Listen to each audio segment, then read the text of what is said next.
Hello everyone, a warm welcome to this virtual training series on developing solutions for Microsoft Azure AZ204. I'm Monica from TechnoFocus and I will be serving as your moderator today. We're glad to have Tiago Costa with us, who will be presenting today's session. He is a Microsoft certified trainer, a Microsoft MVP, and cloud architect and advisor. He is currently based in Portugal. Before we get started, let's have our housekeeping announcements for the day. If you happen to face any audio or video issues during this broadcast, please let us know through the Q&A panel. If you have any technical questions, please post your queries in the Q&A panel and we will do our best to respond to them in real time. Please note that this training program will also be recorded, and the recording will be available for on-demand viewing approximately 48 hours after today's broadcast. Now I'd like to turn today's event over to our presenter. Tiago, you have the floor. Hi, welcome to this Developing Solutions for Microsoft Azure Virtual Training Series. My name is Tiago Costa. I'll be your trainer here today for day 5. So we already had 4 amazing days where I had the opportunity to talk about virtual machines, container registries, container images. On day 2, we talk about storage. So we talk about Azure storage accounts with blob storage, and we also talk about Cosmos DB. Day 3 was a day that we dedicated to Azure Web Apps, Logic Apps, Functions, and API Management. And then we had day 4. That was what I call the Security Day, where we talk about mainly about identity and security for Azure. So we talk about Azure AD, we talk about Key Vault, and how can we secure storage. Today, it's a day that we're going to cover monitoring, optimization, and we're also going to cover message-based solutions. So let's just get started, and we talk about there's a 5 monitoring and optimizing solutions and implementing message-based solutions. So we start to talk about how can we instrument solutions to support monitoring and logging. And of course, we cannot talk about this if we don't talk about what is Application Insights. So Application Insights, it's basically a feature that we have on Azure Monitor. Application Insights is an extensible application performance management service that it's targeted at developers, targeted at DevOps professionals, and they use this to monitor basically live applications.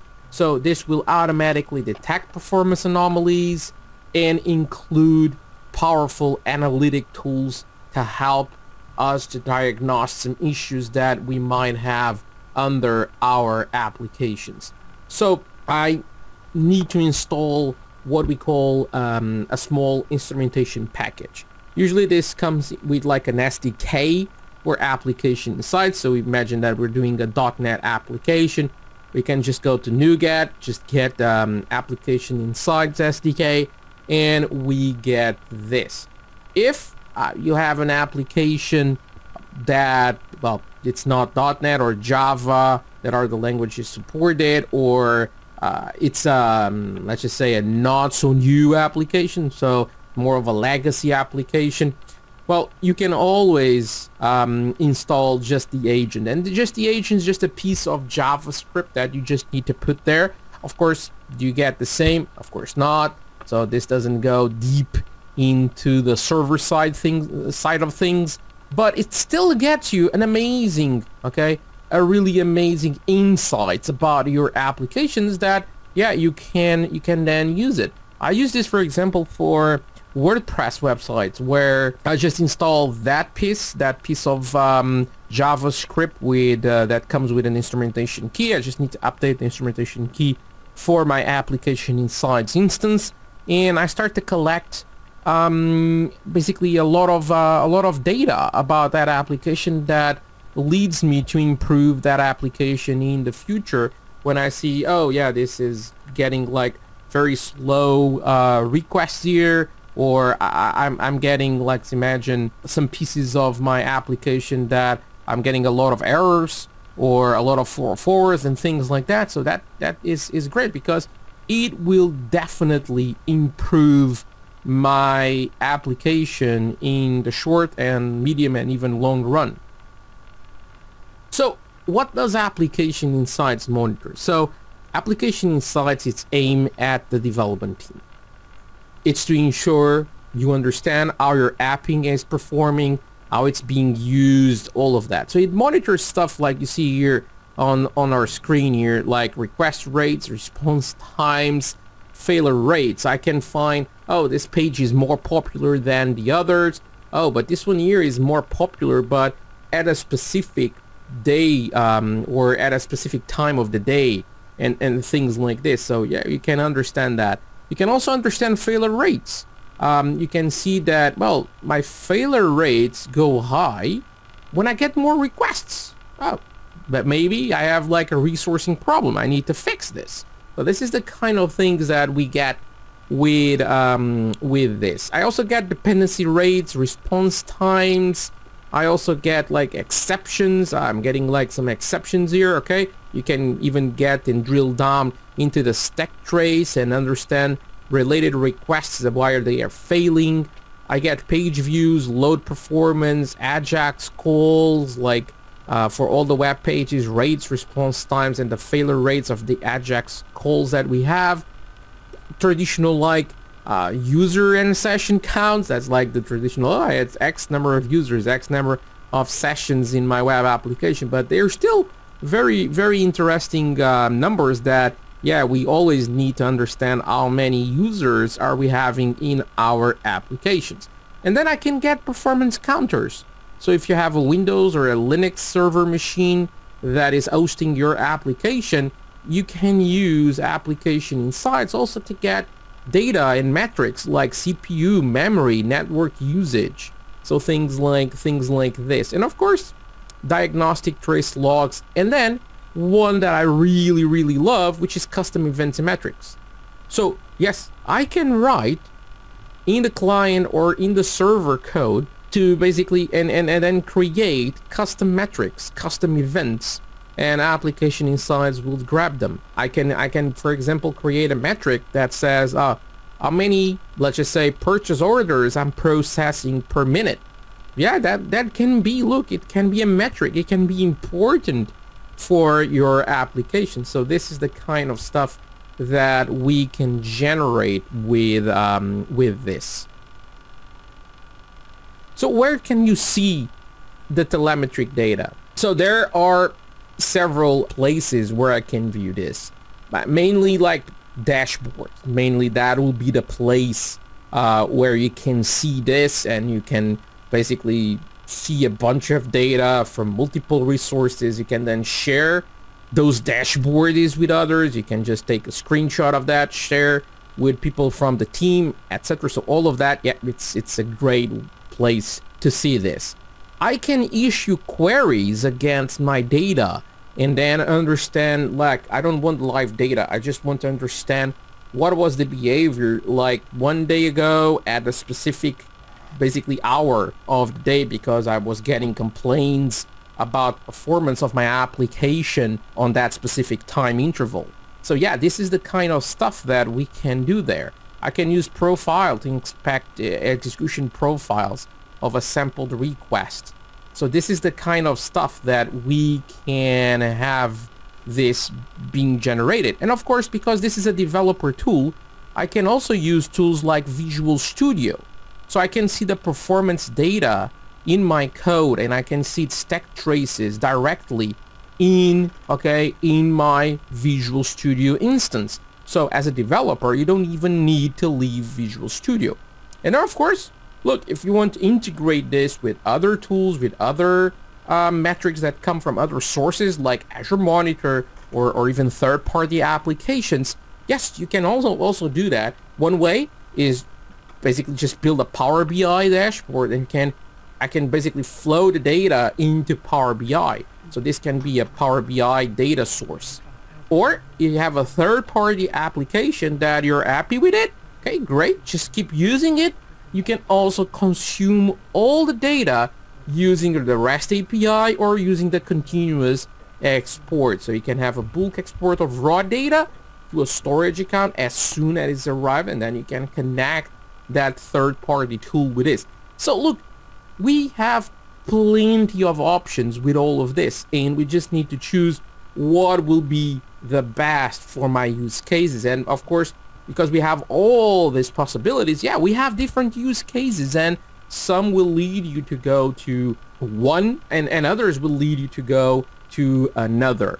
So the choices are here. You just need to make your own choices. So it's great to talk about this, but let's just see, okay, how can I monitor an Azure App Service performance by integrating application insights? So in order to enable application insights in an Azure App Service hosted application, we have two ways of doing this. It's the agent-based application monitor. So this is definitely the easiest one to enable. There's no advanced configurations required for this. This is basically the runtime monitoring. So you just need to activate this on an existing app service, or even during the creation phase.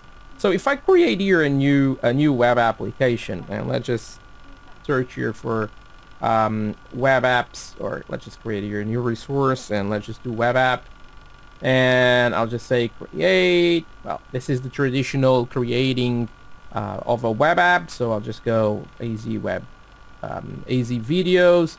I will just say AZ videos application insights demo 1, and then I can choose the runtime stack. So this is all the usual things. Okay, so East US, and then I already have here a Windows plant. Okay, I'll just reuse that one, and then this is the page, okay, the blade that I wanted to basically to explain.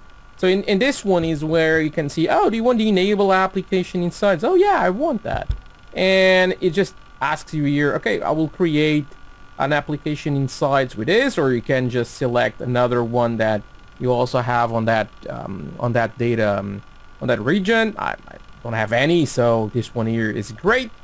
And then yeah, you just move on with this, and if we just press create, and there you go. Okay, now this web application, of course, I just need to deploy some code on it, and it already comes with application insights integrated during the creation of the web app. So it is great. So this one here will create the web app plus the application insights instances. So it is really easy to enable this. What about, okay, that's great, but what about if I already have, right, an application running here, but I will just want to do the integration with application insights? Oh, great. Let's just go home here. Let's find resource groups. I have my AZ videos resource group in here. So I already have this one here. It's called AZ videos AI demo. That it's an application insight. Sorry, it's a web app. It's already deployed. But I didn't integrate that. So we didn't imagine that. It was some years ago. We didn't have that option to do that integration. So yeah, I didn't do the integration. So can I do it now? Of course. If you scroll down, you will find, okay, under settings, you will find application insights. And when you click here, oh, you see here, oh, just enable application insights without redeploying your code. Yeah, that's great. That's exactly what I want. So just click turn on application insights, and yeah, you just need to say enable. I can link this, okay, or I can choose an existing, I can create a new one, or basically say, oh, I just want to integrate this with that application insights that you have there. Look, I'm good. I don't need to do more than just this. You can basically tweak, okay, this a little bit more here, but I'm okay with this. And when you do this, you just apply the changes, and basically that's it. It's done. So again, it is quite easy. It's quite easy to do this. So this now will just take a few seconds because it needs to create the application insights instance. But there you go. It is done.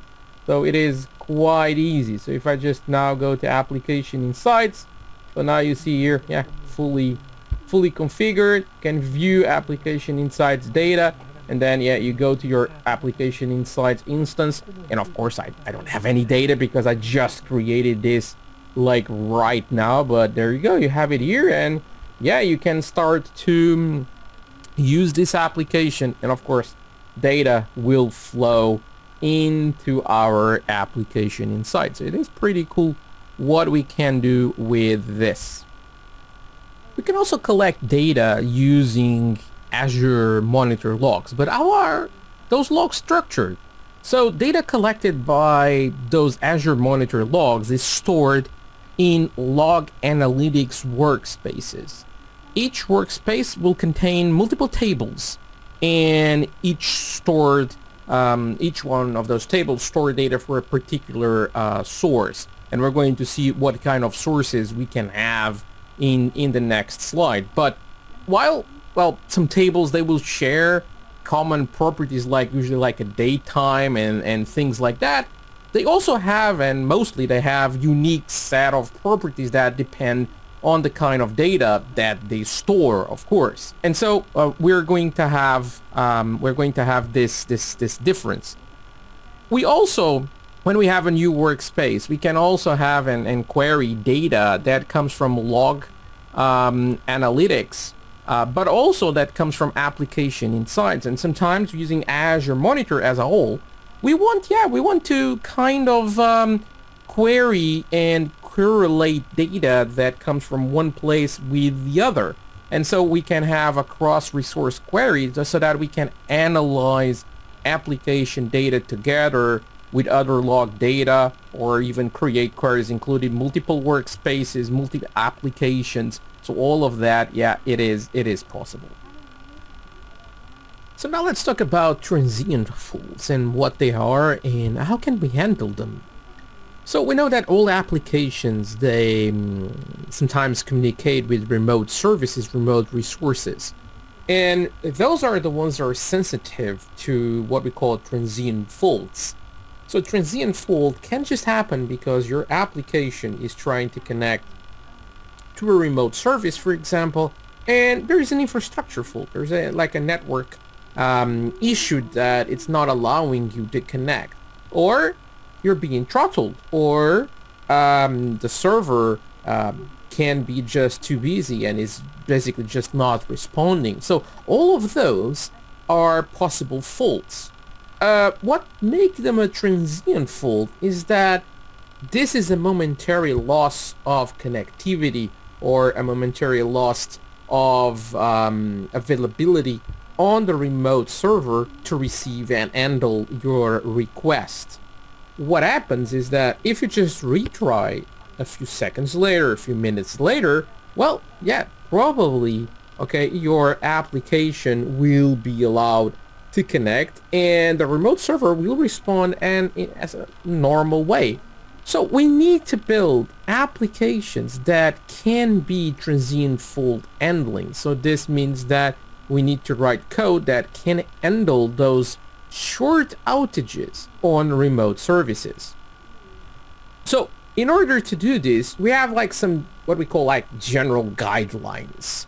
So we talk about, yeah, let's just retry, but well, how can we retry, right? The thing is, should I retry every 2 seconds, every 2 minutes? Well, that's always depends a little bit on your application, of course, and we also need to find also a number of retries that you find suitable, because you cannot retry infinitive until, well, the server is back on. It just doesn't make sense. So you also need to basically protect your application that, yeah, we'll retry 3 times. But if it doesn't respond 3 times, it just doesn't worth to be here trying to retry and retry and retry. So we need to determine an appropriate retry count and also the interval which I'm going to retry. I can retry in a linear way, which is basically I retry now 2 seconds, then I wait a little bit more longer, like 4, and then I will wait like a little bit longer, like 6, and then I will not retry again. Or I can have an exponential grow in the interval that I will have, or I can have a constant number, which is 5 seconds, and yeah, it's always 5 seconds. 5 seconds later, I will retry. 5 seconds later, I will retry a third time. And so this can also be another way. I'm not saying that there is one that is better than the others. What you need to understand is if you're having a user on the other side, you cannot take that much longer just to tell the user, hey, look, I retry, but this didn't work. But if it's a daemon, for example, or like a worker, well, we can maybe have a bigger interval there to do the retry. We need to understand that we also need to manage the operations that continually fail, and we need to determine if that operation is or not suitable for retries, because sometimes we have operations that, well, they are just not suitable for this kind of retry policies. I can use a smart retry backoff logic, and in order to do this, if you're using the Microsoft patterns and practice and the Microsoft like entity framework, for example, they already implement retry strategies. So this kind of transient faults, they are already assured that, well, they will be handled by these policies.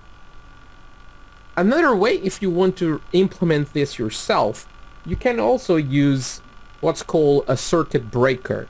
So this is a development pattern that we have, that usually we have our circuit, we call it as a closed circuit, and this tries to mimify basically what we have. It's kind of an analogy for the electric circuit. So if it's on, the current passes, right? So it's closed, well, the current just passes, right? What happens is that's the normal state of this. So it will just tell you that, well, yes, you can connect to the remote resource, and then it will monitor your connection. And if there is a number of faults in a certain interval, well, it will close. Basically, that closed circuit will become an open one, and an open means that subsequential requests to that, they will get to this circuit breaker that essentially it's code, and it will say, no, this is open, I will not allow you to connect. And then there is a certain time, interval of time, that it will wait. So let's imagine 30 seconds. So during 30 seconds, this will be open, so no one will connect. Because the thing is, if that remote resource is having issues, it's not because I'm like pushing more and more connections there that I will help it. Maybe you're even not doing something. It will even be worse, because you're putting a lot of connections that he also needs to handle, and he needs to restart, he needs to do something else. So let's just leave the remote resource able and free to do that kind of stuff faster. And then, well, 30 minutes later, I'll just say, okay, this is open. Now it will be in another state that we call half open. And that half open, what it means is it will really monitor pretty closely to see if the remote resource is already on or not. So next request gets to the circuit breaker code, and this to say, yeah, I'm in half open, I will allow you to connect. And it connects. And if it connects, great, okay, this is great. I have 5 connections that were successful. Let's just move this to close again. So it will be closed again, and but just the normal operations. Again, everything works, so no questions on this. Okay, so now let's talk about integrating caching and content delivery solutions. So for this, we talk about CDN. So the CDN is basically a content delivery network. CDNs can increase the speed of delivery of assets for a web application, a website. Like, for example, imagine videos or pictures, CSS files, JavaScript files. So all of them are great examples that CDN can help. Because what a CDN does. So what are the components that we have for CDNs? So first of all, I need to create a CDN profile. The profile it's a container of one or more endpoints and also specifies the pricing tier. So you can also basically say, oh, this is a standard Microsoft. Okay, so now all the endpoints over there will be standard Microsoft. Okay, if you want, but now I wanted to have another one that will be standard Akamai. Well, just create another profile, and then you can have endpoints there that will be under the Akamai network. So the endpoint, I basically will just need, oh, this is my endpoint. So you're going to create a URL from the Azure Cdn namespace, and then you're going to match that with source. So that origin that you're going to define there, it's where your files will be, and that origin can be, imagine, a storage account. Okay, that's a popular one.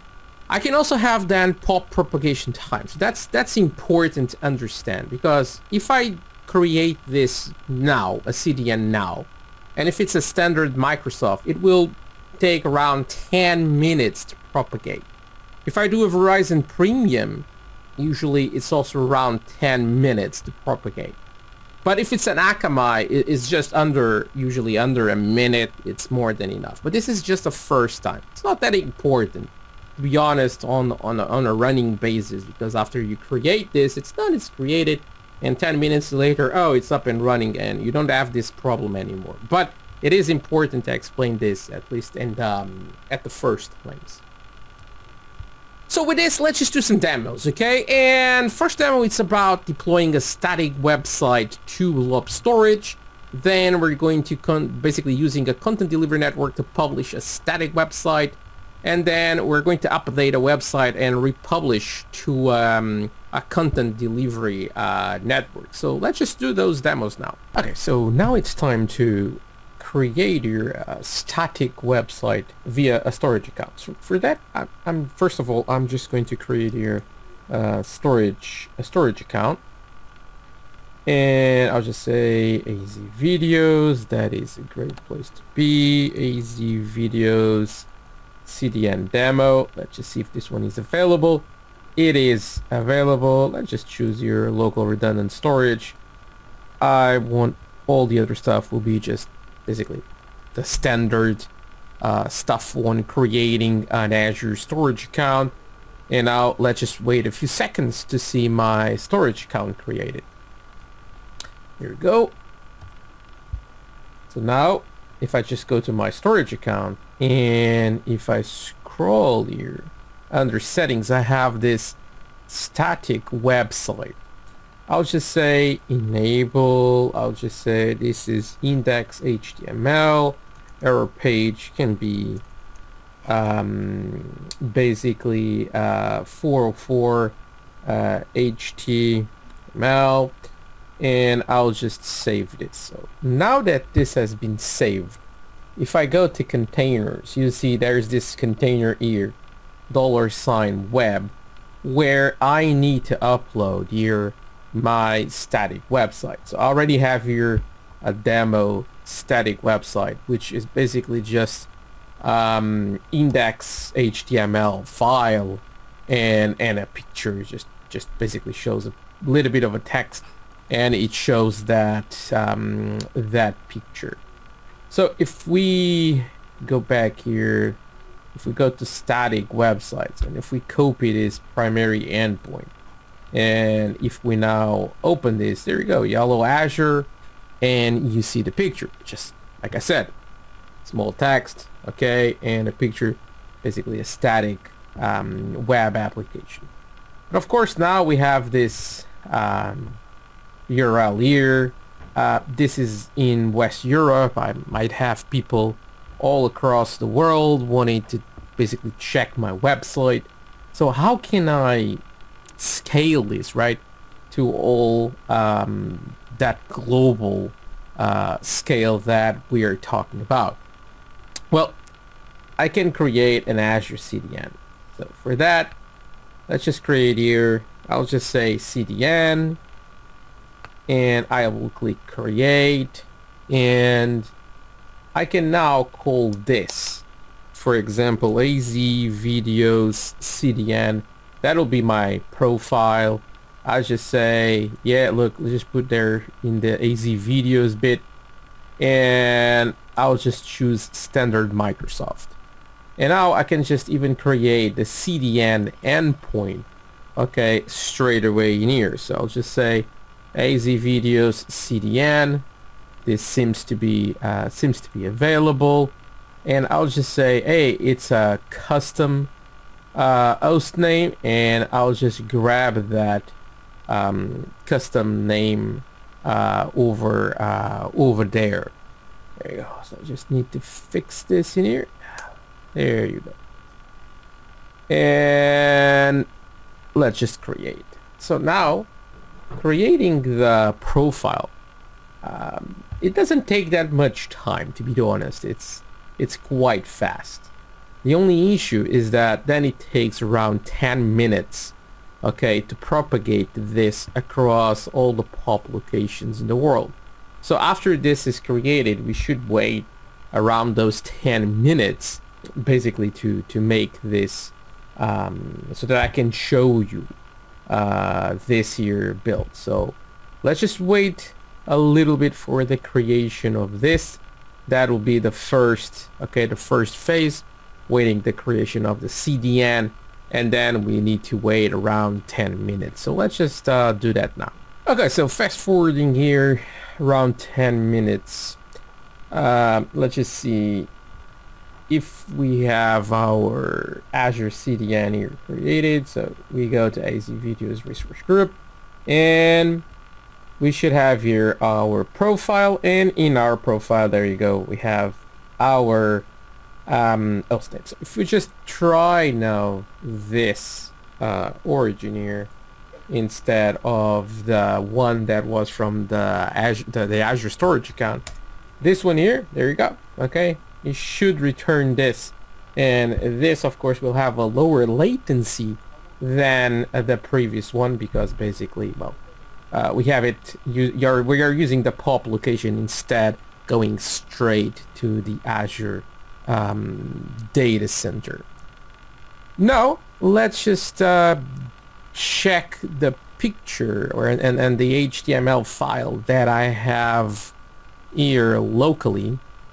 So I will just open here this locally. So I'll just go to source, and I'm just going to grab this. I'm just going to open here Visual Studio Code, and then under Visual Studio Code, I'm just going to say, open the, there we go, open the folder. So open folder, I'll just say, yeah, open this folder, and now I can just tweak this. Instead of just saying yellow Azure, okay, I'll just say yellow Azure from CDN.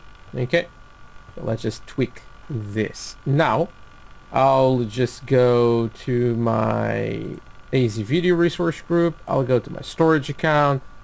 I'm going to containers, web, and I'm just going to upload this file again. So, and when I do this, I'll just say E overrides if the file already exists, because I need to do this. So it is done. It overrides. So now if I refresh this page is, you see the URL over there. Okay, so this is what? web.core.windows.net. This is straight from the storage account. And if I do this, there you go, yellow Azure from CDN. And if I do this in here and I refresh this, I get the same. And I'm like, what? But I have this in here. Well, this is because it is cached. So now, like I said before, it might take those 10 minutes to propagate changes. Then you can tell me, but I want to see this right now. Okay, what is there? Well, you can always purge the content and then check it again. But basically, if we wait around 10 more minutes, you will see this here, and you will see the changes here. So let's just wait now those 10 minutes, and let's see what happens. So there you go. So let's just try this, and if we refresh this, there you go. Okay, so now we can see here from CDN, and yeah, that's exactly what we are using. So basically, it just takes a little bit of time, and there you go. It gets updated right now. So this is how we can create a static website, then use the Azure Cdn basically to improve the performance and lower latency that an Azure Cdn will give us. So let's talk about managing the Cdn behavior. So as we saw, some of the features that we have are like compressing files. So the Cdn, the Azure Cdn, improves performance also by compressing the files before they are delivered. I can control also the caching behavior. I can create caching rules. I can create like a query string caching that basically the query string caching enables you to configure how the Azure Cdn responds to a query string. I can also take care of caching and the time to leave. So by default, this gives you 10 days. After 10 days, it's invalidated. It is removed from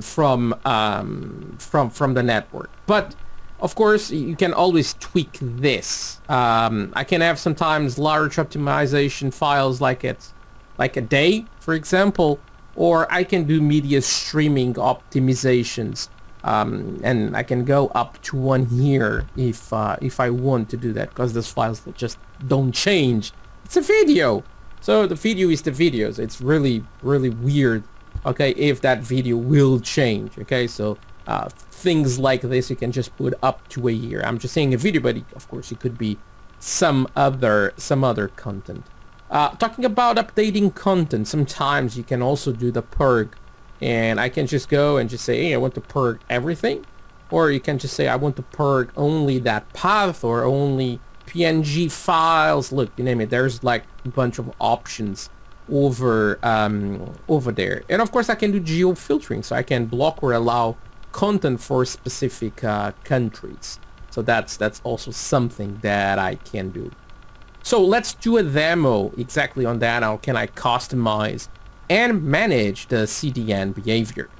Okay, so now we have here 2 tabs open on the Azure portal. So the first tab, I'm just going to open here the storage account that we were working on. This is our origin where we have our website. And in this second tab here, I'm just going to open here the endpoint. So the Cdn endpoint that we have. In here, in this page, I can just click here to open the endpoint host name and the origin. And you can see that, well, both are just showing the same thing. Yellow Azure from Cdn. This is it's the Cdn endpoint. And we have this one that shows the exact same content. And this is the storage account. So what I'm going to do now is I'm going back to the storage account, and under static websites, okay, I can just click here on the $web, and I can go to my container, and I can use this feature that is still in preview, which is the editor. And under the editor, I can just click in my index HTML, and I can just put here like change, okay? And I will save this. Now that I have saved this, if I open this version here, which is the one that is directly on the storage account, and I refresh, yeah, you will see change immediately, no questions asked. But if I do the same thing in the Cdn endpoint, I refresh, I can even do Control F5, and you see that just doesn't happen, right? So if I get to my Azure Cdn, and now on my Azure Cdn I have here the function that's called purg, and if I purg, you can purg basically just a specific content path. You can just put like stuff like star.pngs, and you only purg PNG files. So we have like plenty of options in here, but in my case I'm just going for purg all. Click purg, and this now will take a few seconds, and then After that, you will see that, well, the content has been purged. And of course, if I refresh the other part, it will show there. So let's just wait for the purge to finish now. There you go. Now the purge has finished. So if we refresh this, there you go. Okay, so we now see here the change. If I go back into my CDN endpoint, I can also see here some caching rules. And if you look at caching rules, you can see that, well, I can ignore the query strings, which is the one that comes by default. But you can also say, cache every unique URL. So if you have things like that is like a URL and then it has like question mark, something equals to something. So each version of that, it will cache it also into the CDN, which can lead to have a lot of things cached, a lot of versions cached, but it can also lead to have basically a better caching system if you need, and if you're using query strings, of course. Okay, so Azure Front Door enables you to define, manage, monitor the global routing for your web traffic, just optimizing best performance and doing also quickly global failover for high availability. When you're using Front Door, I can transform a multi-region web application into a robust, high-performance, personalized modern application, API, or even just content. We have a bunch of features on the Azure Front Door, like accelerated application performance. So this will split the TCP-based Anycast protocol and ensures that the end users properly connect to the nearest front door POP location, so point of presence. Using the Microsoft Global Network to do that, we have POP locations in every edge location. It increases the availability using health probes. I can have URL-based routing. I can do multi-site hosting. I can do session affinity. This does TLS termination, so it handles with all the TLS encryption and decryption. It can do custom domains, certificate management. It does an application layer security, so it comes, or you can add a WAF, so a web application firewall to this. It does URL redirection, URL rewrite. So you can see there is literally a lot of features that we have for the Azure Front Door. But today, the idea is just to talk about the caching of all of this. And yes, that's also another great feature that we have with Azure Front Door. So I can cache data with this, and I can deliver large files with this. So what happens is that Azure Front Door delivers large files without a cap on the file size. So they use a technique called object chunking. It's when a large file is requested, so Front Door receives that, but retrieves smaller pieces of the file from the backend. After receiving the full or a byte range file request, the Front Door environment requests, it will basically request that in chunks of 8 megabytes. After the chunk arrives at the Front Door, it is cached and then immediately served, okay, to the user. I can do file compressions, so basically Front Door dynamically compresses the content on the edge, resulting of course on smaller and faster responses. I can also do query strings, I can do caching, and of course I can do cache purges, I can do caching and tweak cache expirations with this, and of course I can also tweak the cache duration. So all of this, yes, there are features that we have under Front Door. So let's create a Front Door for highly available global applications and see how this works. So now it's time to demonstrate here Azure Front Door. So what I'm going to do first of all is I'm just going to create two web applications, one in each region, because they're like prereqs for our Azure front door demonstration. So let's just create here a web app, and I'll just click create, and now there you go.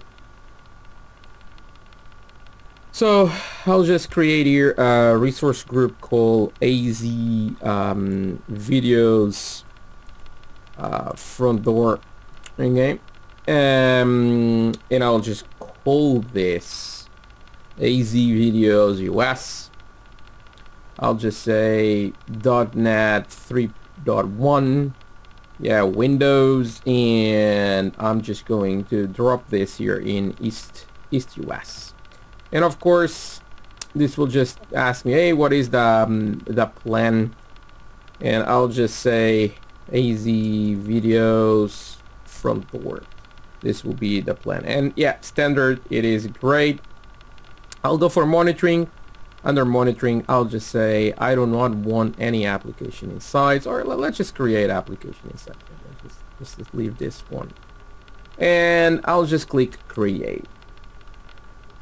So there you go. So this is the first web app, and this was created in a region in the US. Now I will do exactly the same thing, but I will now create this but in Europe. Okay, so same thing, .NET Core, but now I need to select here a region in Europe, and I will create here, okay, a new app service plan, okay, for this. And yes, I'll just accept the defaults, and I'll just press next. So now that I have two web applications, I want to create a front door. So we just need to leave this here to finish, but we can start to click here to create a resource, and we can start by looking at front door. And now let's just wait for this here to finish the deployment. There you go. You can close this, and I can now create then the front door. When this shows up, let's just drop it over there in AZ Videos front door. That's the resource group that I want. Next, I will go for configuration. Well, when we're talking about configuration, the first thing that I need to do is I need to add a front-end domain, and in here let's just call this AZ videos front door, and let's see if this one here it is available. It is available, so I'll just click add. After I have my front end defined, I need to select, hey, what are the back ends that I will have, and I'll just call this my backend pool. Okay, and now under, okay, backends, I need to click here, hey, I have a backend. It's what? Hey, it's an app service. Yes, it's under that subscription. Now this is basically loading here. I have a few of them here, so I need to choose. This one is the one for the US, so I will just add, okay, this one, and then I will do exactly, okay, the same thing, but now the one for Europe, which is basically this one. So right now I already have both, okay, the backends here defined, so I can do add. Third step here, so step number 3 is add a rule, okay, to connect my my front end with my my backends. So I can just say here like location rule, Okay, and now I have, well, this is already here defined, so the patterns to match star, and I have this as my back and pool here, HTTPS only, so I will just add. And now, yeah, I'll just go for review and create, and I will then create. And with this, okay, we are basically creating a front door that is going to have an active behavior. So we'll have two web applications, and if I now issue a request for the front door endpoint, you will see that, yeah, I'm going to be redirected to one of my web applications. So let's just wait now a little bit for this to finish the creation. There you go. It is created. So now we have here our Azure front door that is just ready to for us to work with. And if we try to basically run this now, yeah, there you go. You see, this is the landing page of the web apps. But I was just redirected to the one that is nearest me. So this is how easy it is to basically just work with front door. So Azure Content Delivery Networks offers two ways to control how your files are cached. We have caching rules, and we have query strings for caching. So what happens is with caching rules, I can have global caching rules that are basically set global caching rule for each endpoint that I have in my profile. Or I can have custom caching rules. I can set one or more for each endpoint in my profile. So custom caching rules, they match specific paths, they match file extensions, and I can have different caching rules depending on, for example, oh, what's the file extension? Because if I'm doing like this for MP4s, hey, I can have 1 year. But if it's other stuff, I'm just like saying, yeah, no, 10 days, it's what I want. Right? So we can tweak this. I can also do query string caching. So I can adjust how Azure Cdn treats caching for requests with query strings. And also we can also tweak and adjust how Azure Cdn will behave in this scenarios.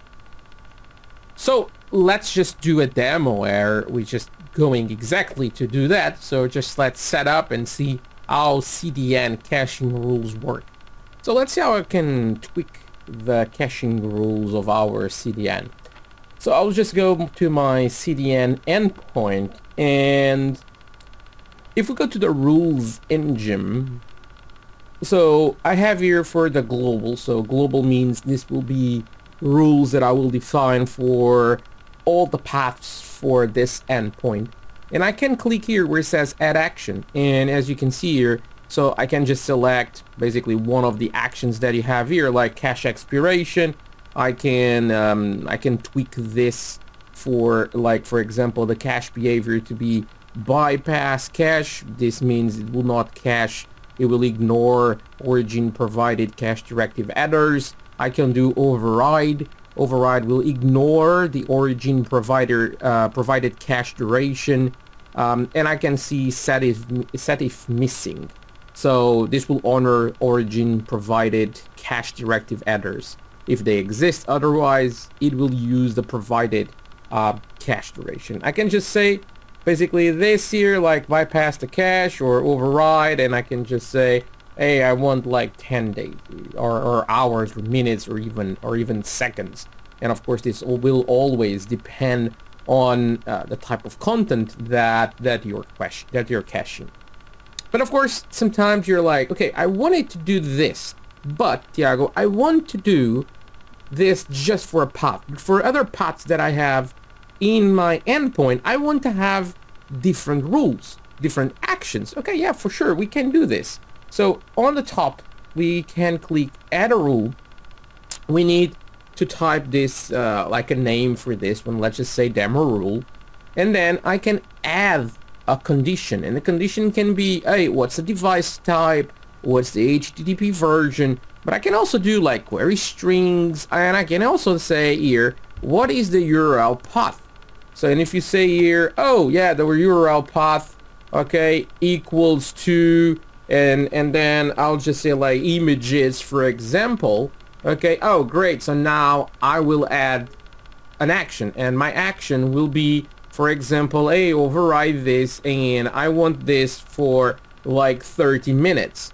So this is the kind of things that that I can do, and of course then I could add another condition, okay, that could be like, again, sorry, we need to delete this one. I can add another rule here, other rule, okay, where I will have a condition, okay, and this will be equals to, and let's just say videos, and then I will add a cache expiration for this of, let's just say, 30 days, because videos don't change all the time and things like this. So yeah, I can do stuff like this.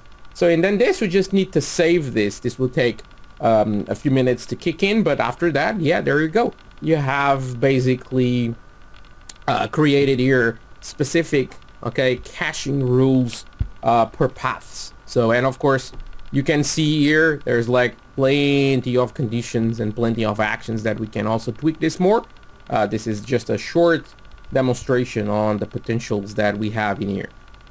Azure Cache for Redis provides in-memory data store that is based on open source software called Redis. With Redis, I can improve the performance, the scalability of my applications that use a backend data store, and mainly if they happen to use a lot of those data stores, and also we have big volumes of data being queried, and those queries are very complex queries because the format of the data that you have on that data store is very far from the format of the data that you're presenting in your applications.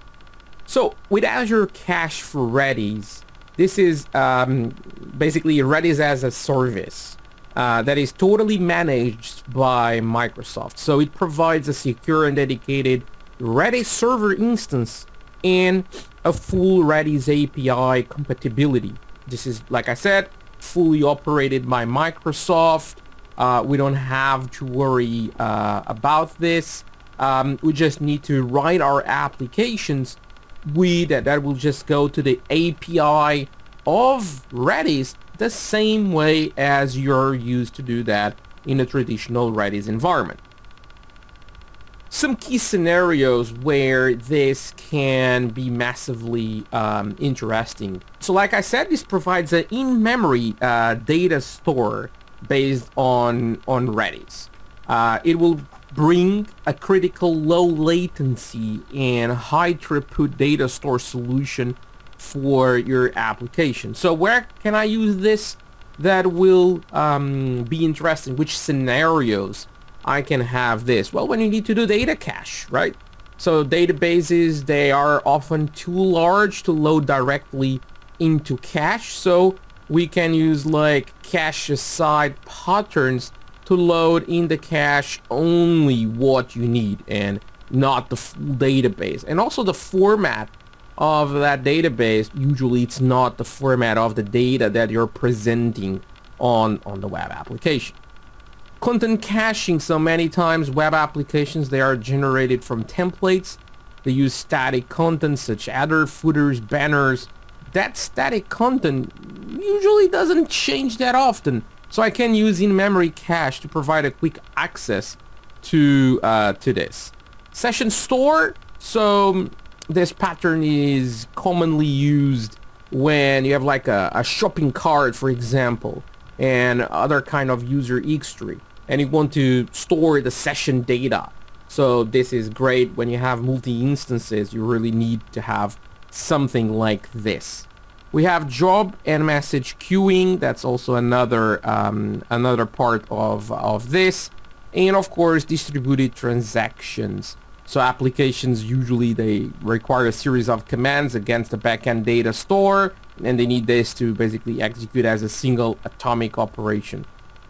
those commands must all succeed, or they all must be rolled back if you have one that didn't succeed. Azure Cache Redis, they support executing a batch of commands, also has a single transaction, so you can also use this for those kinds of scenarios. All this comes with 3 different tiers, which is the basic, the standard, and the premium. So basically it's a single node cache. We have this for from sizes of memory from 250 megabytes to 53 gigs. It's usually this is used for development or non-critical workloads. Then we have standard, already has a 2-node, a primary and a replica. All this configured by Azure, already comes with an SLA, so okay, this is more for already some interesting workloads, usually non-development and things like that. And then we still have the premium tier, which is an enterprise ready tier. It caches a little bit more features and it has lower latencies. We can have a series or number of instances, so I can say, oh, I want this size, and now I want 2, 4, 6 instances of this size. And of course we can also get here even bigger and bigger sizes for caching. So now let's talk about event-based solutions. So when we talk about event-based solutions, one of the first things I like always to talk about, it's about Event Grid. So Azure Event Grid allows you to easily build applications with event-based architectures.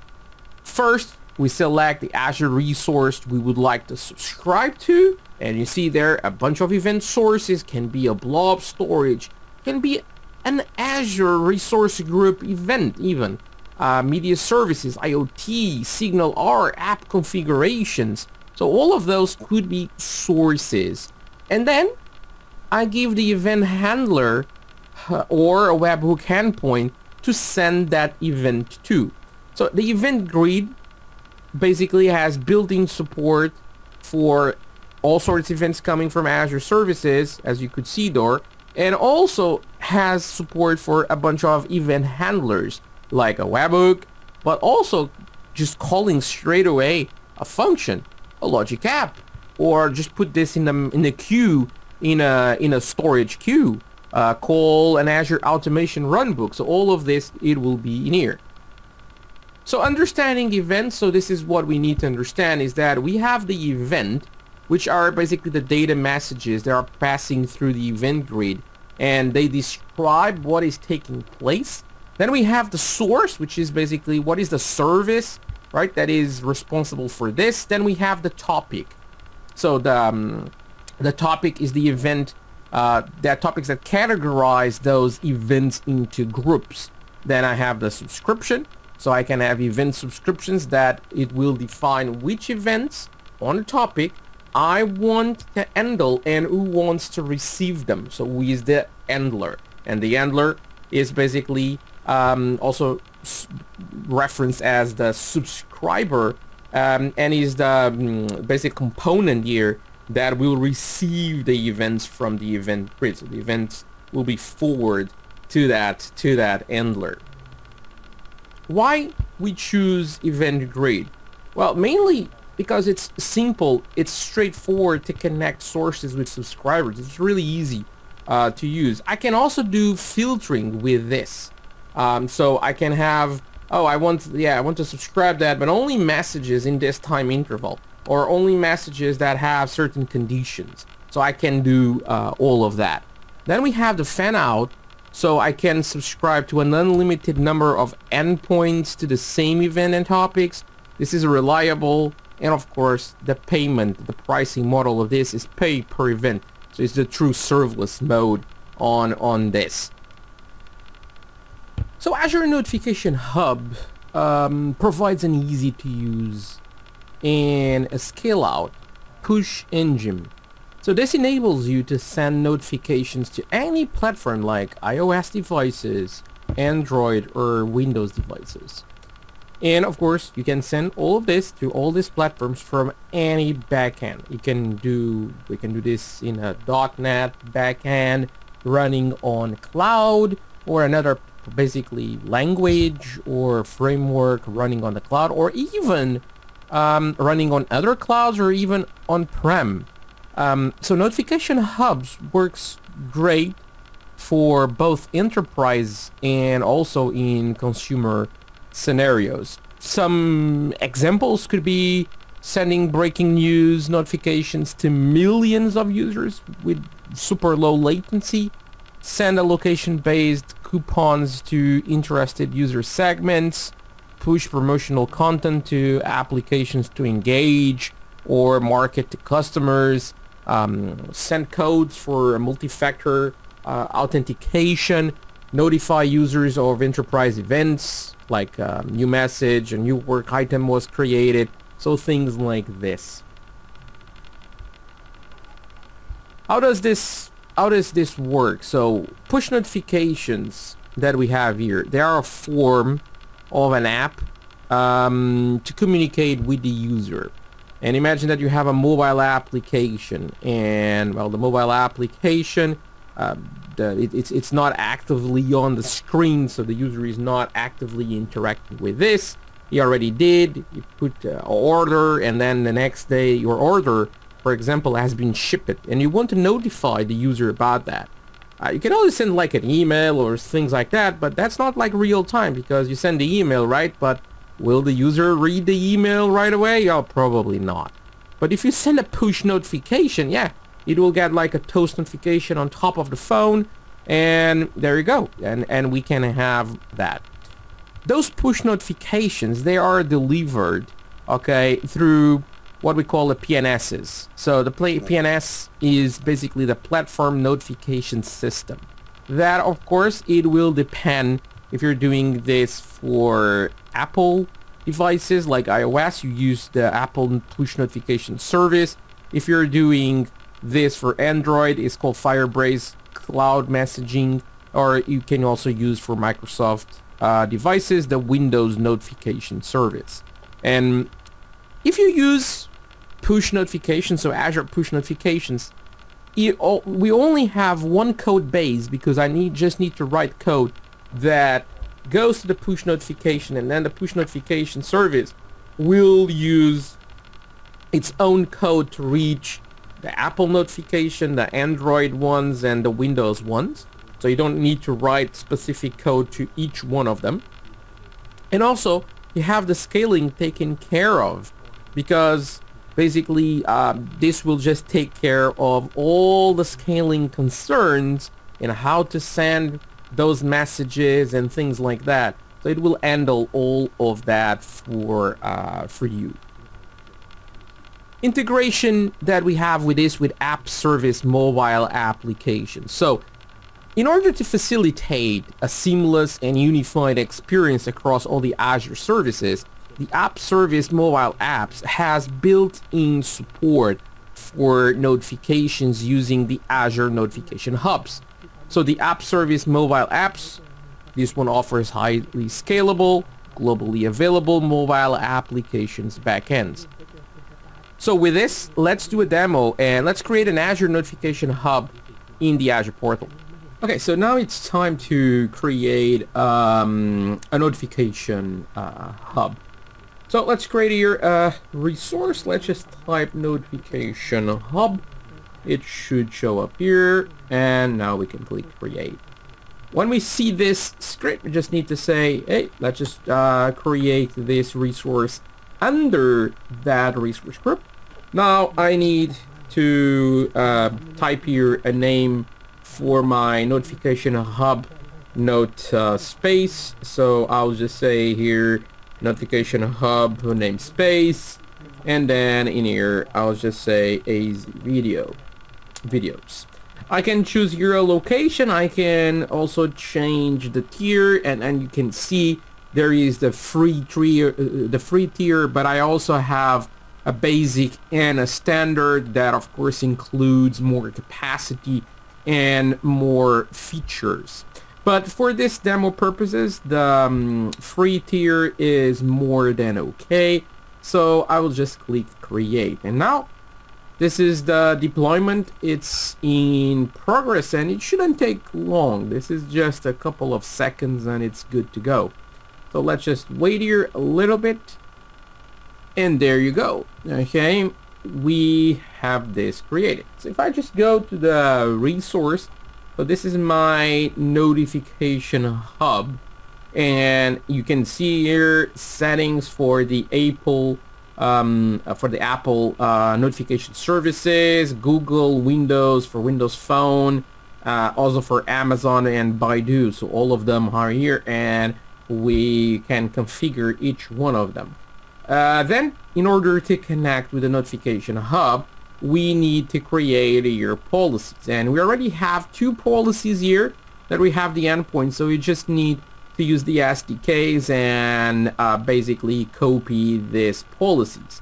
The first one, which is a built-in one, it's just to listen, so it will need to receive notifications. And this one here you can manage, so you can tweak this here, and you can also send use this to send notifications. Usually this is more used on the back end, and the first one more on the client side.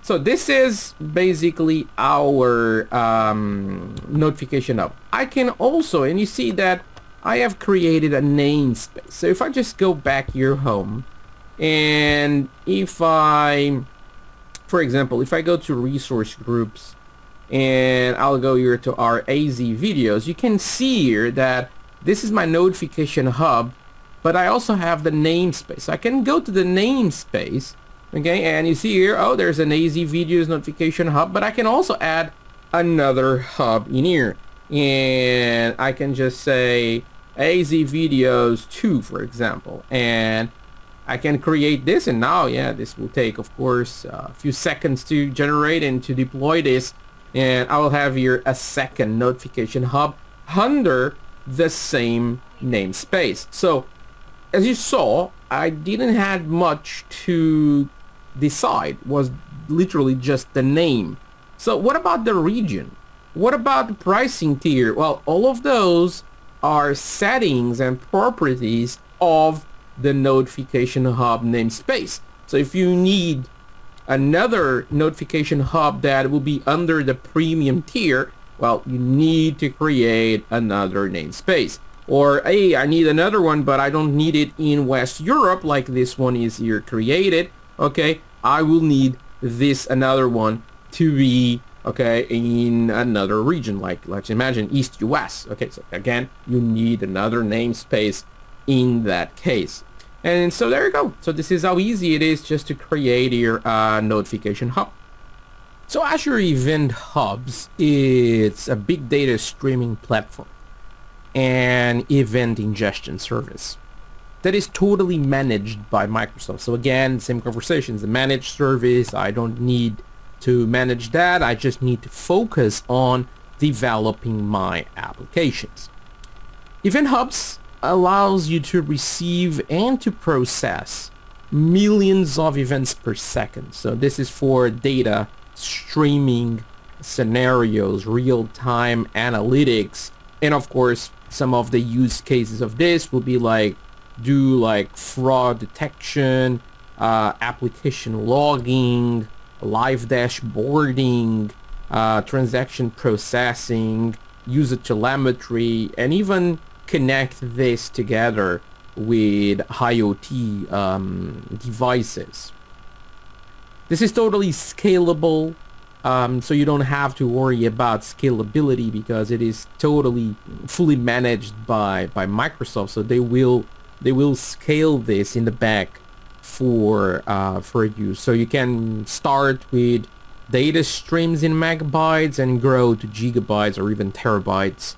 And there's a auto inflate feature that will take care of scaling this to several throughput units to meet your usage needs. Key architecture components that I have event producers. That is an entity that will send data to the event hub. Event hubs can be connected to via HTTPS or via AMQP, or even through the Apache Kafka protocols. Then we have partitions, which is consumer only reads a specific subset or partition of the message stream. I can have consumer groups, which is basically a view of the entire event hub. Or I can have throughput units too. That's like I can pre-purchase capacity so that I always have that capacity ready for me. And I can have the event receivers, which is basically the entity, okay, that will read and will receive the events. Choosing event hubs, so I will choose event hubs when I need to support authentication of a large number of publishers. I need to save a data stream of events to like data lake, blob storage, or I need to aggregate or to analyze our event stream in real time. And of course I need a reliable message solution. So let's do some demos here. Let's do a first demo, sending events to and receive events from Azure Event Hubs. And then we're going to use the Azure CLI to create an event hub. Okay, so the first part that we need to do is to create an event hub. In order to do that, I can just click create here and I can just search for event hubs. There you go, and I can then click create. I'm just going to drop this in the AZ videos resource group, and then let's try AZ videos, see if it's available. It is available. Location, then we need to select, hey, what is the pricing tier? I'll just go for the basic, and one throughput in my case, it is more than enough. Features, you can activate availability zones because I have availability zones on that region. But that's it. Then I can just go to review and create and then click create. Like other resources, this is a very quick resource to create. So let's just wait a little bit to see this created. And there you go. So now if I click go to the resource, there you go. This is my event hub inside my event hub's namespace. So now I can just start to create an application in order to interact with this event hub namespace. So let's just start to do that. So the first step is to create an event hub, and I'm just going to create here a AZ videos hub, for example. I can just select, yeah, 2 partition counts are enough, and I will just click create in order, okay, to create our event hub. So the next step is to start Visual Studio, and let's build a producer and a consumer application to interact with this event hub. Okay, so I have here Visual Studio 2019. I'll just create here a new project, and I will create a console app. I will call this event hub sender, and I'll just call this event hub demo as the solution name. So let's just create this, and this should take a little bit of time. There you go. So this is our application. Now what I'm going to do is I'm just going to my project. I'll go to NuGet packages, and I'm just going to browse by this Azure messaging, okay, event hubs, and I'm going to install this one here. I'll just install a stable version of this. And there you go, it's installing. Yes, I want to install all those prereqs, and it's installing all the prereq stuff. I say yes, I accept this, and there you go, should be good. Now let me just replace this here with a bunch of other namespaces that I'm going to need to use on my code. And now the second step is I need to grab here some connection strings and my event hub name. So let's just do that. So let me just copy this here. I'll create here two constants. And of course now I'm just going to my Azure portal and I'm going to grab the event hub name and the event hub connection string. So event hubs, and under here I should have my AZ videos hub. Okay, and under my AZ videos hub, under I can then get here the name. Okay, so there you go. Let's drop the name in here. And if I go to the namespace here, okay, I will get the connection string. So in order to do that, I can go to shared access signatures and I can grab this from here. Okay, so let me just grab this. Let's delete all this and let's just drop here. Okay, the connection string. The next step is to replace here our main method, and I'm going to use this asynchronous method. That what I'm going to do is I just created here a producer client, okay, which is a event hub producer client with my connection string and my event hub name, and then basically I created here a batch. I'm sending 3 events, and basically I just kind of just send them. And then I kind of just say, hey, print screen, just like, hey, a batch of 3 events have been published.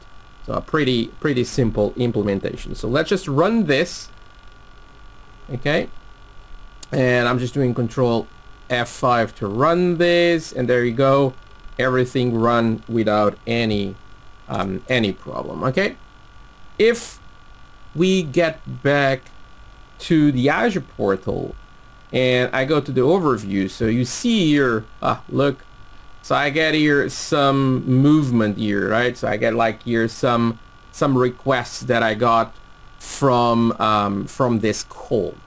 Okay, so okay, great. So now what I can do is basically I can do kind of the same thing, but now I will want to do is I want to create is a receiver. So I can just click in my solution and I can just say, hey, add a new project. It's a console application. Yeah. And I'll just call this event hubs receiver. And I'll just create this project. Now on my receiver, I need to go to the NuGet packages. I can basically just browse for this. It's the same as we installed in the other project. So I'll just say, hey, install this.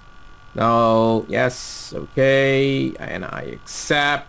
There's all those dependencies that we need to take care.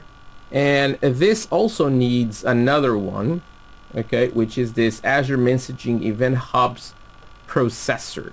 So I also need, okay, this one. So let's just install this processor. I'll just say, yeah, I accept all of this, and yeah, we can close this. Now I have a bunch of namespaces that I will use when I will write my code. I will also have here a series of basically constants that I need to have, and I can even copy, okay, those two from here. That's it's the same event hub, okay. And now I will need also my storage connection string, and here what is the container name. So now let's take care of that. So in order to do that, I need to return, okay, to my Azure portal. And let's just see in this resource group if I have here a storage account that I can just repurpose for this. I have this AZ video CDN demo, which can be used for this. I just need to go to containers, and then under containers, okay, I can just say Event Hub demo, and I can create here a container for this. So let me just copy this container.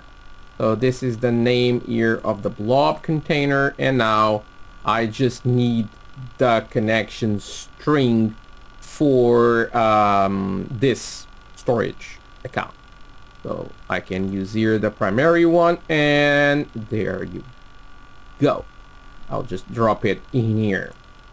I'm doing this, and it's basically all in the same program, but we understand that this kind of information should be using stuff like app configuration or key vault to store this kind of data. But this as a demo, we are just repurposing things in here. So now I'm just going to replace this method with an asynchronous method, okay, in order to process, okay, my events. In order to do this, you see here, I have like your event hub names, and I have here some stuff to process. So okay, let's just write here the code to do the processing of this. So I have here the error handler, and I have here the event handler. So this is what really is going to do the processing of those events. In our case, just a write line. It's a very simple implementation of what we have in here. Okay, and I just need this here to be the event hub connection string and hub name. Oops, sorry. There you go, and the event hub name. So there you go. Now this is done. And what I can do now is I just now need to run this application, and you're going to see that it's going to show the received events. So let's just right click in here, and let's just build, okay, our project. The build succeeded. So now let's run. So right click, debug, start new instance, and okay, there you go. We should be good here. So this is connecting, and there you go. See, receive event 1, second, and the third event. So everything happened right. So it basically, you see here, and you get the code here. Okay, it's not that hard, okay, to write something like this. Is just, to be honest, like half a dozen of lines of code, and you're up and running. So now let's talk about developing message-based solutions. So we need to choose between messages and events. A message contains like raw data. It is produced by one component, consumed by another one.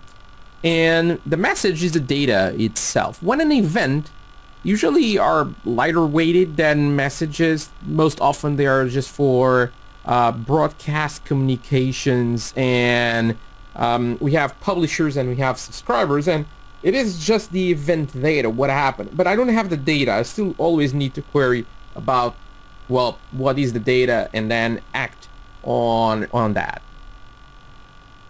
But for message-based solutions, I can use Azure Service Bus. Service Bus is a fully managed enterprise integration message broker. So with Service Bus, I can like decouple applications and services. So I can have a sender, a receiver, and I don't have basically a connection between the two, a direct connection at least. The sender will send messages to a queue, and then the receiver will get those messages from the queue. So this will improve the reliability and scalability of the application services that we are talking about. In order to do this, first of all, I need to create a Azure Service Bus namespace. And then inside my namespace, I can have queues, which is a traditional message queue. I have a sender sends messages to a queue, and then I have a receiver that will get messages from there. But I can also use topics.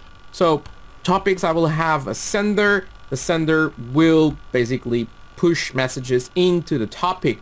But then I can have receivers, and those receivers, they can query the messages there and create subscriptions. And they are only going to receive a part of the messages, each receiver. And then of course, basically you should deliver all the messages, but let's give an example. A receiver can query a message that has a property of like type of customer type A, and I only receive type A's.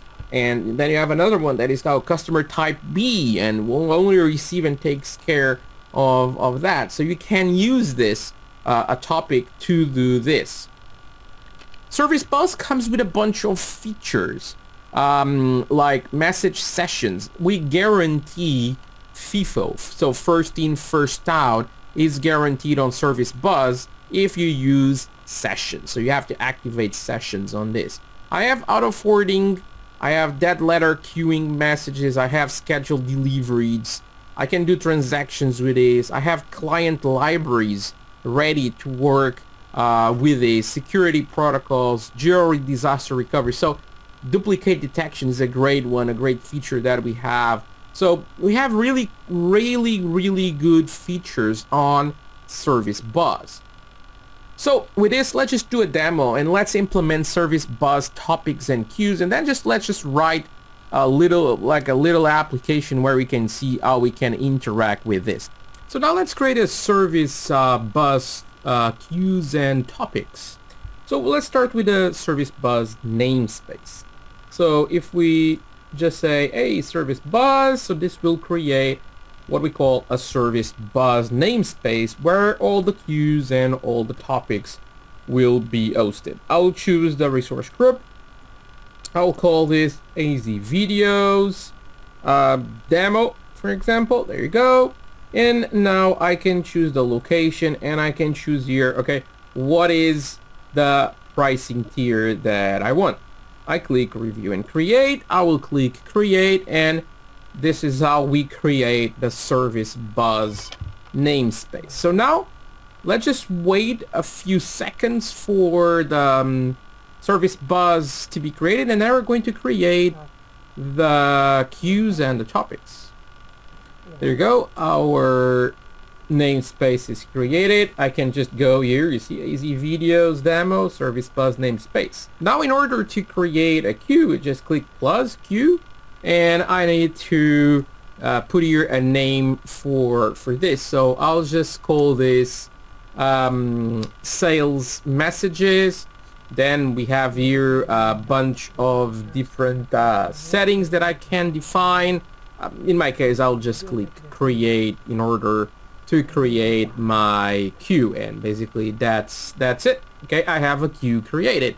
Now I can also go and click here to create a topic, and in this case, let's just say sales performance messages, and this is basically what I want to create my topic. And I'll just click create, and of course this then will create a topic. So if you go to entities, under entities you have queues and topics. So I can click on queues. You can see, oh yeah, there you go, this is my queue, and I can go to topics. If you go to topics, okay, and if you click plus, okay, now there's even the option also to create subscriptions. Okay, so if I click a subscription here, I can basically just say I don't know, like America's here in the name, and then I can just say, hey, there's a max delivery count of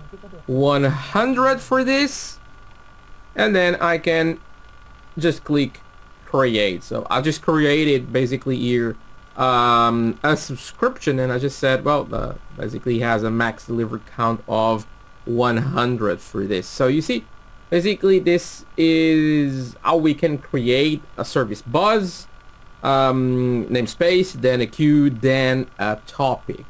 So next we'll write code to use this Service Bus queue. So let's just start with that.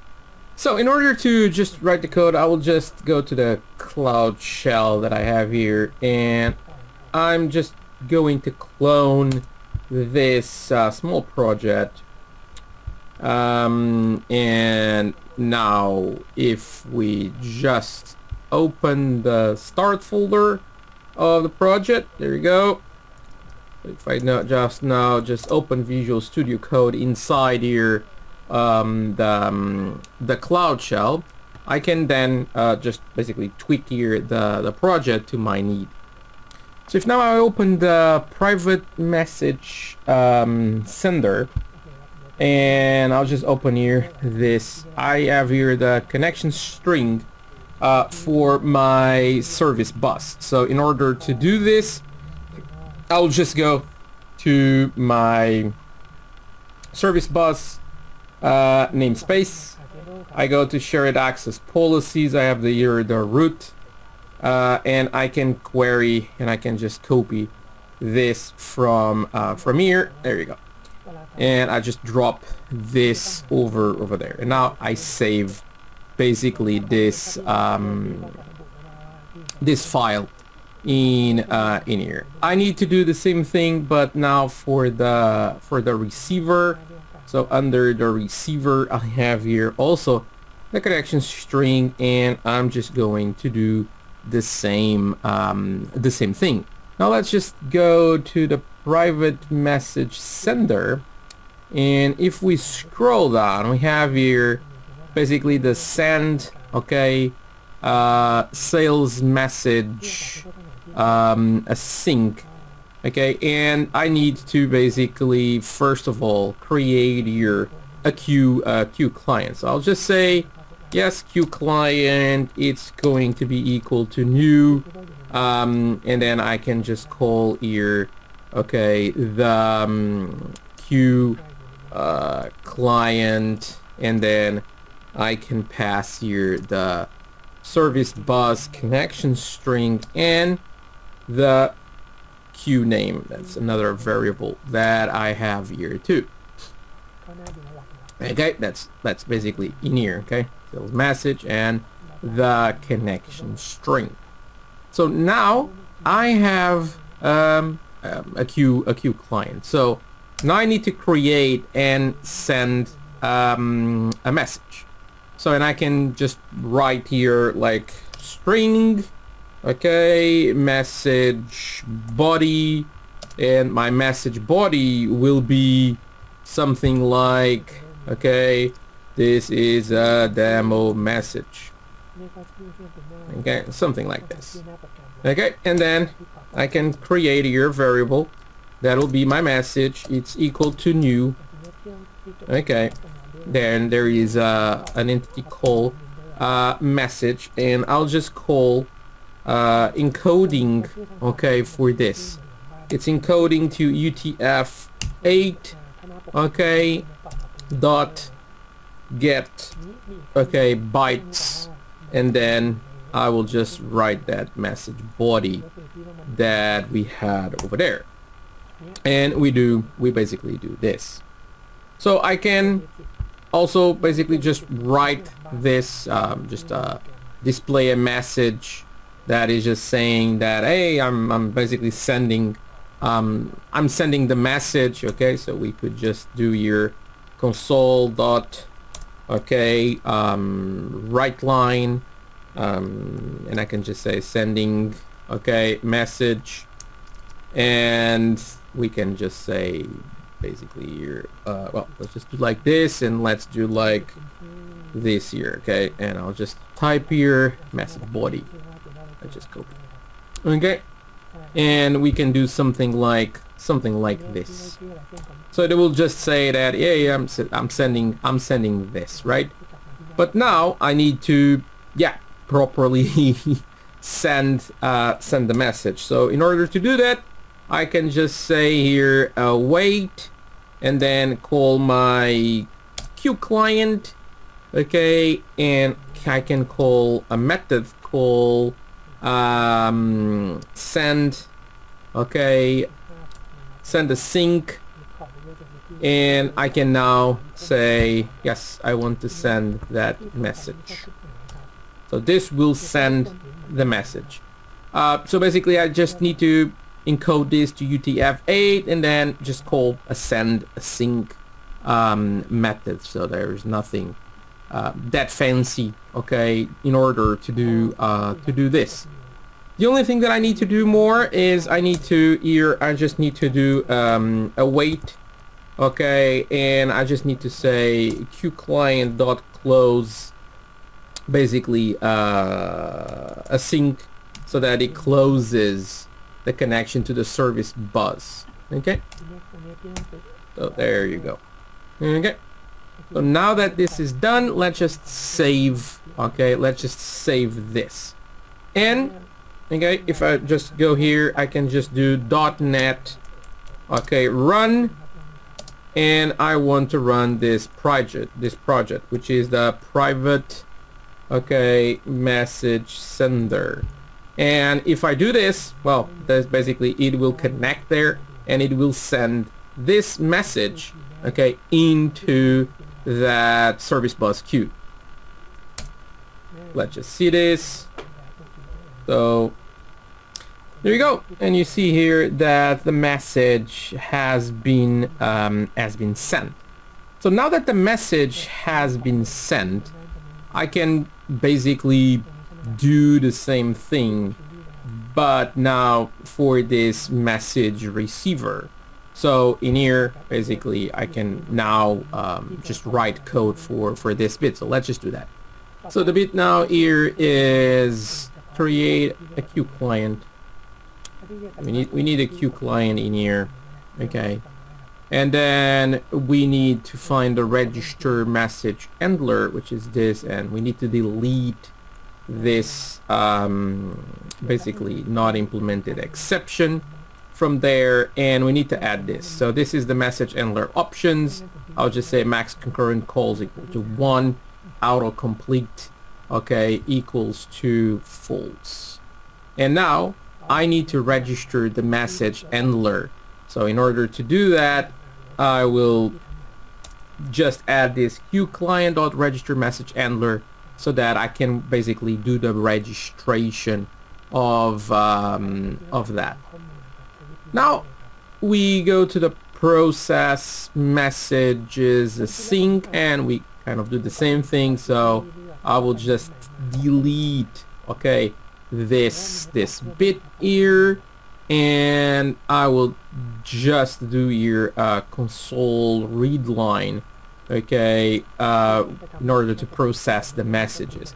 So I just get here the sequence number of the message, and then I grab the, oops, let's just find this, I grab here the message body of this. I need to basically get the string, and because this will come in UTF-8, so we need that bit, and I need to put here console. Okay, so after this, okay, I need to remove the received message from the queue. So I will just do this bit here. So complete the sync, and then I'll just take basically the lock from the message over there. So let's just do that. And the last step, but not the least, I need to go to the up here, and I need to close, okay, close the queue, like similar to what I have done before. And of course now, look, I just need to just type .NET run, and I will choose the project. The project in this case, yeah, we can just use this one. It's going to be private message, okay, but instead of sender, in our case, we call it receiver. And if we do this, we should get our messages here. And okay, so I think I still need to tweak this here. Yeah, so I need to change this to 3.1 because I used here the 3.1 packages on this. But if we do this, we should be good. So here you go, retrieving sequence 1. This is a demo message. See, It's working perfectly. Now this is always running, so if I just send more messages, this will basically start to receive them as a flow. So this is how easy it is to send and receive messages using Service Bus. So now that we saw Service Bus, what about Azure Storage Queues? So with Azure Storage Queues, it's also a service to basically send and receive messages. So I can do an HTTP call, HTTPS call to the queue. I can store my messages. A message has a 64 kilobyte limit in size, and I can host millions of messages. Usually we have like the name of and the URL for our queue will be the name of the storage account .q.core.windows.net / and then the name of the queue, like images-2-download or images-2-resize, like the ones that you see over there. And then I can send my messages there. And then of course, I can have a receiver on the other side. What are the main benefits of using queues? Like increase reliability. So queues increase the reliability of the message exchange, because when you have like high demand, the messages are pretty small and it's just like, oh, just store the message there.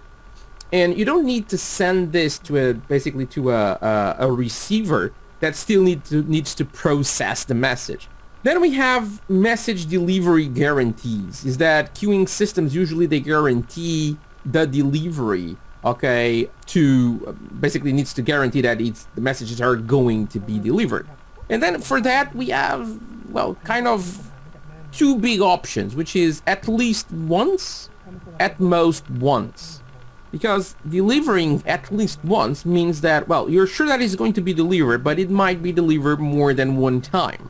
So you might have some workloads that cannot handle that. They shouldn't handle that. Then we have FIFO, first in, first out. That if you have like the image processing system, like I was telling you, well, if for example, you send a picture after I have sent one picture too, and your picture is processed first than mine, it's like, let's face it, no one cares about that. There's not a big problem with that. If we're talking about financial operations, an auction site, well, then we care. It is really important to guarantee the order. So we need to understand what we want. And with, for example, with storage queues, there is no FIFO guarantee, only with Service Bus. So let's do a demo with this and let's identify a queue. So now let's create and identify Azure Storage Queue. So in order to do that, we need to scroll here on the menu to the queue service, and we click under queues, and then I'll just say, hey, I want a new queue. And I'll just say, for example, demo queue. And when I do this, just press OK, and there you go. This is my demo queue. And we also have here, okay, the URL. That it's the URL of our demo queue, and you see here this bit is the name of the storage account, then .q.core.windows.net, and then the last bit here is the name of the queue. So this is how we create a queue and how we identify the URL of that same queue. So queues will hold messages, and then of course inside the message, well, we can just put there a piece of JSON, we can just send some raw text. It's totally up to you. And of course, I can do all of this programmatically using the Azure Storage Client Library for .NET and even for other platform and languages. So the idea is I can create queues with this. I can basically send messages to that queue. I can then get a message from a receiver application, and I can even delete messages from the queues after I have processed them. So let's just see that in action, and let's add a message to the queue programmatically, and let's then retrieve a message from the queue. So now it's time to create an application that can read messages from this queue and also send messages to the queue. So let's just start Visual Studio, and under Visual Studio I'll just say, yeah, let's just create a new project, and this new project, yeah, will be a console application. I'll just say AZ videos queue. Let's just create this. So it's going to be like a standard .NET Core applications, the usual application. No, nothing fancy here. But I'm now just going to the NuGet packages, and under NuGet packages, I'm just going to search for Azure Storage Queues, and yeah, I'm just going to install 1205, which is the stable version. I'll just say okay, accept, and of course this will install all the prereqs that that we need for this. Now I need to add here some more things like threading tasks, because I want to do this and call this in an asynchronous way. And then I'm going for the Azure storage queues, and I'm still going to need to use the models. So it will be storage queues dot models.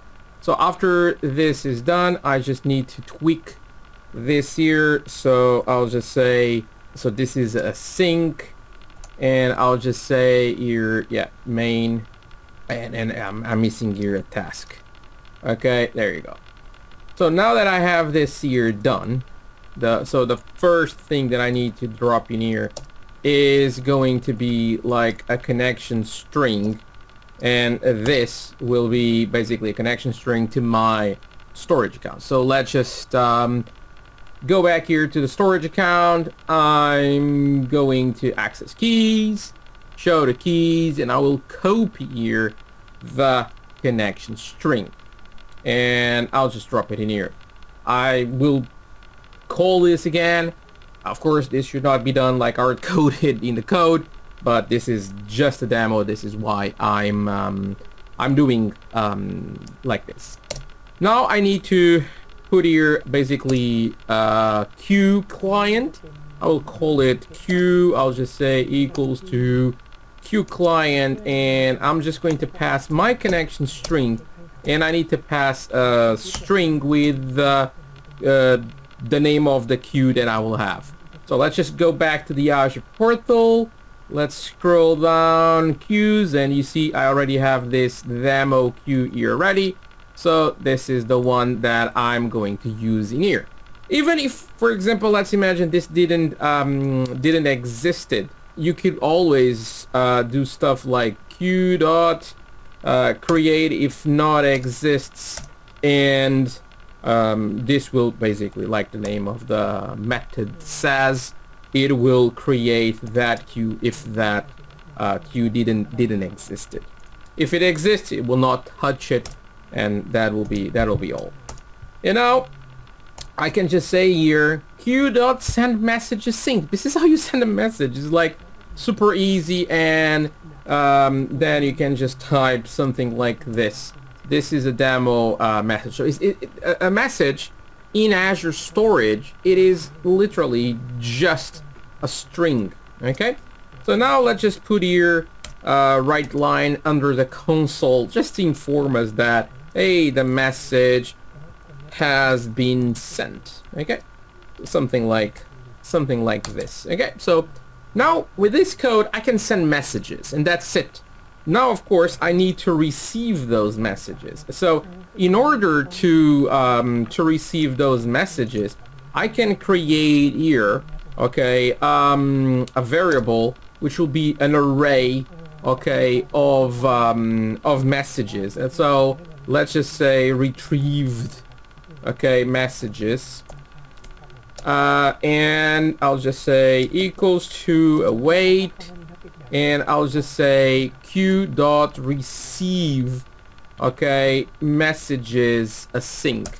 And now I can even limit, like I'm doing here. I just want one of them, but of course, look, you could drop here more, and this will return more. Then let's just say this here it's going to be my message. So my message will be that retrieve messages, and I'm going to return position 0 of the array, and I will go for a property called message message text. So and then this here will return me basically the body, the message itself. Okay, and now I can just copy this bit in here, and then I can just say here message, and let's just put something like now here our message. Okay, let's just put something in here, something like this. Just yeah, simple. After this, okay, you need to go to your queue, and you already processed the message. So you need to do the delete message. In order to do the delete message, we need to say, hey, look, this is the retrieve messages 0. Okay, that's the one that I want. And I want the message ID of that. Oops, let me just delete that, the message ID. And I also need to say exactly the same thing, but now the pop receipt.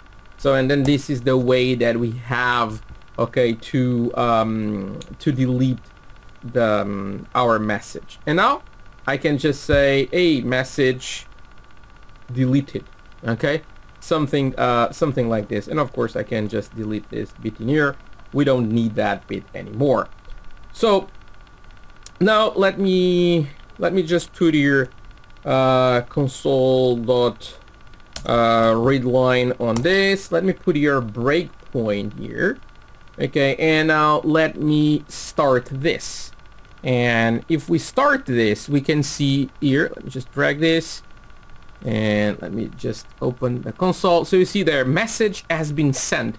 So if we go now to the Azure portal, and I open this, you will see a message here. There you go. This is a demo message. So this is the message that I have just been sent right now.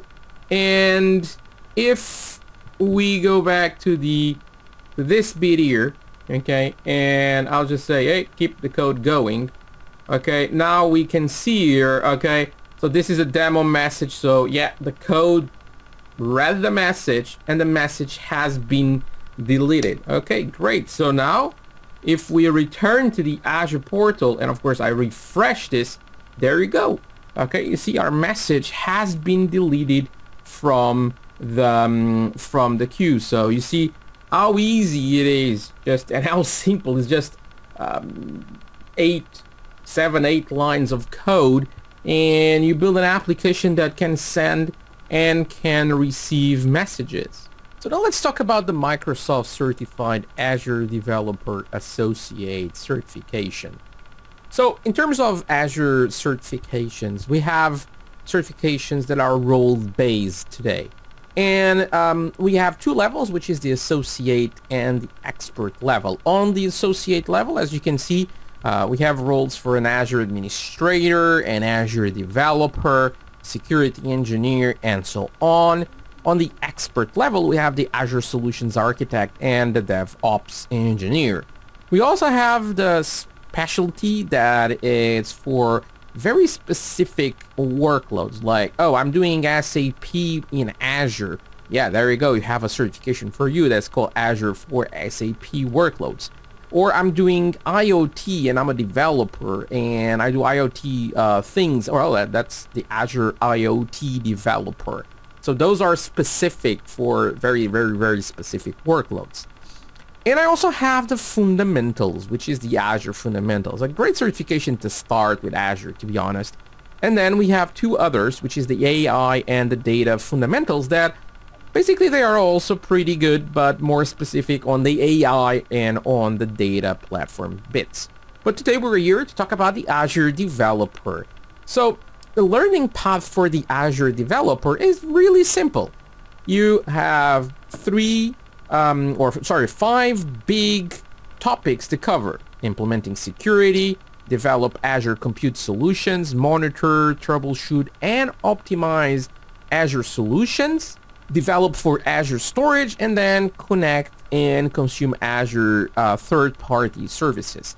You learn these topics, which is basically what we covered this week, and then you have to take the exam. The exam is just one exam, AZ204, which is developing solutions for Microsoft Azure. When you pass on that exam, you get the Microsoft Certified Azure Developer Associate certification. As you can see here in the learning path for the Developer Associate, so this 5 days have been an amazing getting started for this, but you also have like the official practice tests for the AZ204. So they are pretty good. Then you have the exam, you take the exam, you get the certification, but that's just not the end of this. You can still start to keep growing your knowledge with Azure, and you can research other topics and other certifications like an IoT developer, Azure DevOps, basically an expert certification on Azure Architect. So all of them are also great options for you to grow in your knowledge with Azure. Talking about an exam, it's between 40 to 60 questions, and we also say that some questions are worth more than 1 point. So what I want to say with that is that there are questions that imagine, oh, you have to fill in a little bit of code, which you're using an SDK for, let's imagine Azure storage, so for blob storage, and you have 4 options. If they say something in the question like each correct answer is worth 1 point, so that means that, well, you have 4 points on that because you have 4 options to fill in with data there. Then we also like to say that there's no penalty for guessing. Even when you don't know the answer, just try something, because you're not going to get like minus half a point just because you got a wrong answer. There is nothing like that. There's no penalty for wrong answers, okay? Also mark your items for review. So when you answer something and you don't know, you're not sure about the answer, yeah, you can always mark that for review, and you can review it later, and you can see if, oh yeah, like I will change my answer, or no, I will keep my answer. But later on, yeah, you can always review that. You should plan for 180 minutes, so it's 150 minutes to answer questions, and then 30 minutes for instructions in the beginning, and in the end for commenting on questions and for score reporting. Today, questions are more than just the traditional multiple choice questions. We have build lists, we have odd areas, we had active screens, so there's plenty of options than just a traditional, oh, you have 4 options, choose one. And we also have case studies. A case study will have detailed information on business and technical requirements.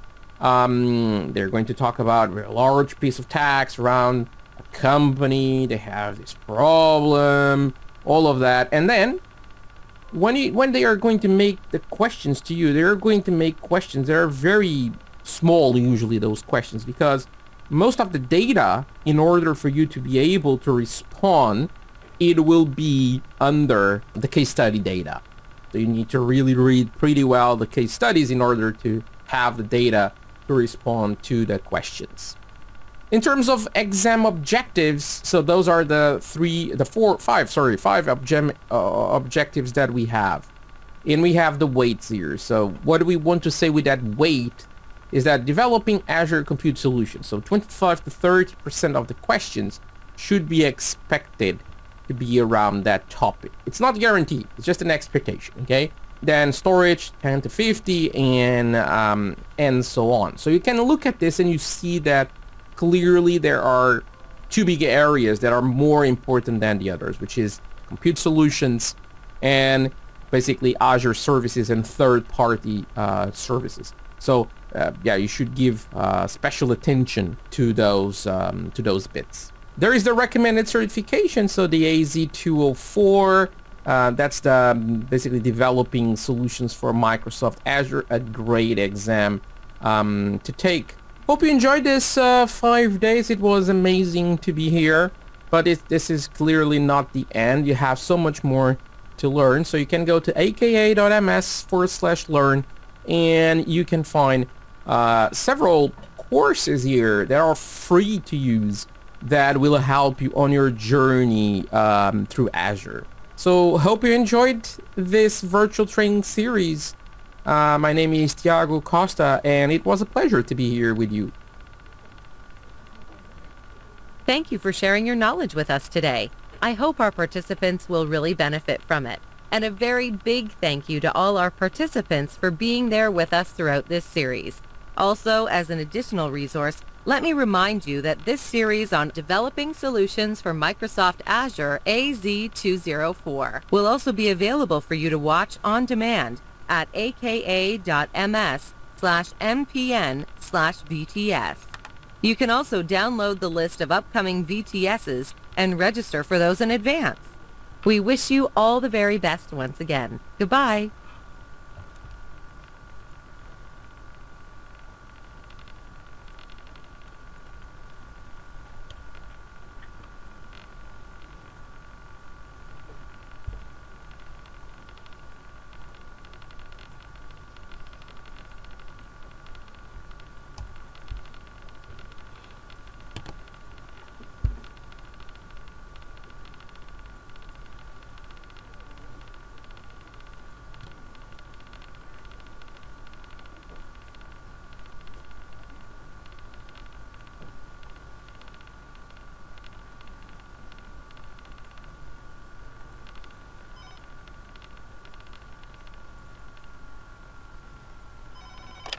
ฮัลโหลครับ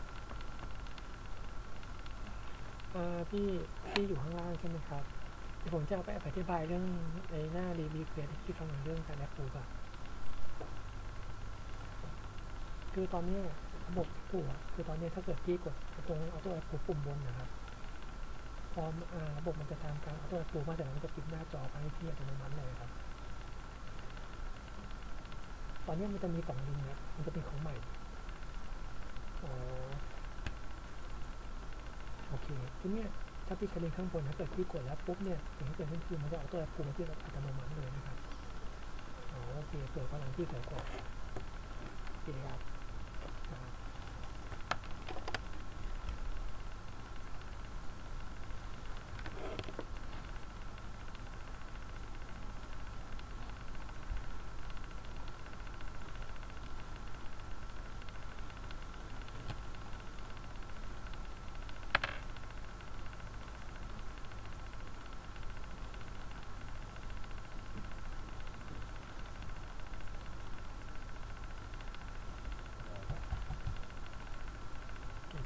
ส่วนนี้เป็นของเราเสียงออกเกินเก็บของแกปุ๊บเสียงมันออกนอกเครื่องใช้ของเราได้อุปกรณ์ตอนนี้คือเราย่องแกเสียงออกข้างนอกด้วย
เรื่อง